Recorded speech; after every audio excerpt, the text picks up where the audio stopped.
कांग्रेस द्वारा भारत जोड़ो अभियान चलाया जा रहा है, जिसमें शामिल होने के लिए पूर्व मुख्यमंत्री और राज्यसभा सांसद दिग्विजय सिंह मंडला के बिछिया पहुंचे। इस दौरान उन्होंने कहा कि भारत जोड़ो अभियान की मंशा एक ही है कि नफरत छोड़ो और भारत जोड़ो।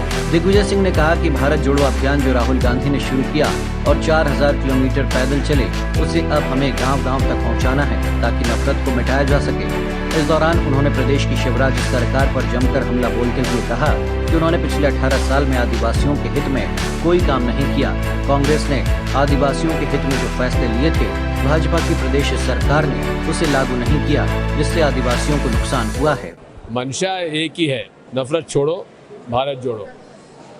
और पूरे देश में विभिन्न जातियां हैं, संप्रदाय हैं, इन सब में हमें प्रेम और सद्भाव कायम रखना है। इसलिए भारत जोड़ो अभियान जो राहुल गांधी जी ने चलाया, 4000 किलोमीटर चले, इसे अब गांव-गांव ले जाने की हमारी मंशा है। शिवपुरी के राकेश गुप्ता की बात यह है, ये लोग मूल रूप से कांग्रेसी थे। इनके पिता सामलदास जी गुप्ता हमारे जिला कांग्रेस के अध्यक्ष थे। तो सिंधिया जी इनको भड़का के रह गए थे। सब महसूस कर रहे हैं कि सिंधिया जी का वो असर अब नहीं है भाजपा में जो कांग्रेस में हुआ करता था, तो सब लौट के वापस आ रहे हैं। कि मध्य प्रदेश में 20 सालों में भारतीय जनता पार्टी, केवल वो 1.25 साल कमलनाथ जी का छोड़ दीजिए, 18 साल में आदिवासियों के हित का कोई ऐसा काम नहीं किया उन्होंने। पैसा कानून जो कि 96 में लागू हो गया था, हमने ग्राम स्वराज की कल्पना से ग्राम न्यायालय बना दिए थे, ग्राम सभा का कानून बना दिया था, लेकिन पूरे तरीके से उसका पालन नहीं हुआ।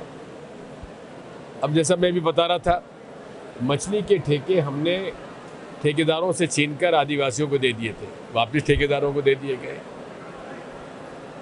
पूरे वन अधिकार हमने आदिवासियों को दे दिए थे, वन समितियां बना दी थी, लेकिन पूरी तरीके से आज शोषण हो रहा है। अब हम इतना ही कहेंगे कि मौका आया है।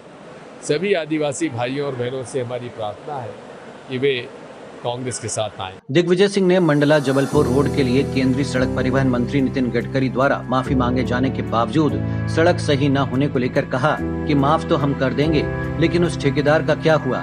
उसे सजा मिली, उसे ब्लैकलिस्ट करो, कार्रवाई करो। माफी तो ठीक है, हम माफ कर देंगे, लेकिन उस ठेकेदार को तो पकड़ो जिस ठेकेदार ने पैसे खाकर काम नहीं किया।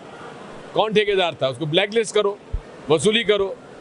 कौन ठेकेदार था? कौन लोक निर्माण मंत्री था? बिल्कुल नहीं, हम इसका विरोध करेंगे। नहीं, मैं तो हमेशा इसका विरोध करता रहा था, पहले भी और आज भी करता हूँ। इस दौरान दिग्विजय सिंह ने रक्षा मंत्री राजनाथ सिंह के उस बयान का स्वागत किया, जिसमें उन्होंने कहा कि पीओके भारत का हिस्सा रहा है और वहाँ के लोग भारत में शामिल होना चाहते हैं। दिग्विजय सिंह ने कहा कि अगर ऐसा होता है तो बहुत अच्छा है। जवाहरलाल नेहरू ने तो पूरे कश्मीर को शामिल किया था। हमें खुशी है कि अगर हो जाए तो बहुत अच्छा रहेगा, क्योंकि पंडित जवाहरलाल नेहरू ने तो पूरी कश्मीर को ही शामिल किया था। भारत जोड़ो अभियान से जुड़े हुए बहुत सारे सामाजिक संगठन हैं, लोगों के बीच में संघर्ष करने वाले लोग हैं जो लोगों की मुसीबतों के वक्त में उनके साथ खड़े होते हैं। ऐसे तमाम सामाजिक कार्यकर्ता, साथ में पंचायती राज के जो मुखिया लोग हैं, पंच, सरपंच, जनपद सदस्य, जिला पंचायत के लीडर्स लोग, इन सभी लोगों का 4-5 जिलों से अब यहाँ पर एक जमावड़ा हुआ था। और हम लोगों की ये कोशिश है भारत जोड़ो अभियान से जुड़े हुए तमाम संगठनों की कि ये जो मुद्दे हैं, ये मुद्दे भी राजनीति से जुड़ें और राजनीति लोगों के साथ में इस तरह से जुड़े कि वो उनके मुद्दों का समाधान कर सके।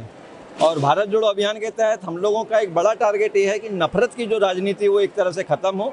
जाति और धर्म के नाम पर जो राजनीति कर करके सत्ता का हरण कर लेते हैं, ऐसे राजनीतिक दलों से जनता को जागरूक कर सके। इसमें हमारे राज्यसभा सांसद और मध्य प्रदेश के पूर्व मुख्यमंत्री श्री दिग्विजय सिंह उपस्थित रहे, सामाजिक कार्यकर्ता और राज्यसभा टीवी की पूर्व पत्रकार श्रीमती अमृता सिंह जी साथ में थी, दिल्ली के पूर्व सांसद और हम तमाम सामाजिक कार्यकर्ताओं के साथ में हर समय साथ रहने वाले साथी श्री संदीप दीक्षित जी हमारे साथ में रहे।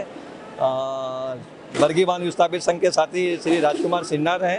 ऐसे बहुत सारे वरिष्ठ सामाजिक कार्यकर्ता यहाँ उपस्थित रहे हैं और अभी हम लोग जो है ये चिंतन मनन कर रहे हैं कि हमारे अपने जो मुद्दे हैं, जनता के जो सरोकार है, उनसे राजनीति को कैसे जोड़ा जाए। जल जंगल जमीन वाला तो एक बड़ा मसला है। आज भी इतने सारे राजनीतिक लोग जो हैं दावे कर रहे हैं बड़े बड़े कि हम लोगों ने आदिवासियों को ये अधिकार दिया है, जमीन का अधिकार दे दिया, जल का अधिकार दे दिया, वन भूमियों के पट्टे बांट दिए, लेकिन वास्तविक स्थिति बड़ी खराब है। लोगों के ऊपर आज भी अत्याचार हो रहे हैं, वन विभाग द्वारा फर्जी मुकदमे बनाए जा रहे हैं और लोगों के जो नागरिक अधिकार है जैसे शिक्षा का, स्वास्थ्य का, वो अभी भी उन लोगों से बहुत दूर है। यहाँ तक कि विस्थापित गाँव में तो आने जाने के रास्तों की तक की समस्या है। इस दौरान उनकी पत्नी अमृता राव और दिल्ली के पूर्व सांसद संदीप दीक्षित भी उपस्थित रहे। MP लाइव टीवी के लिए मंडला से योगेश चौरसिया की रिपोर्ट। MP लाइव टीवी आपको रखे अपडेट, सच जो हम आपको बताएंगे।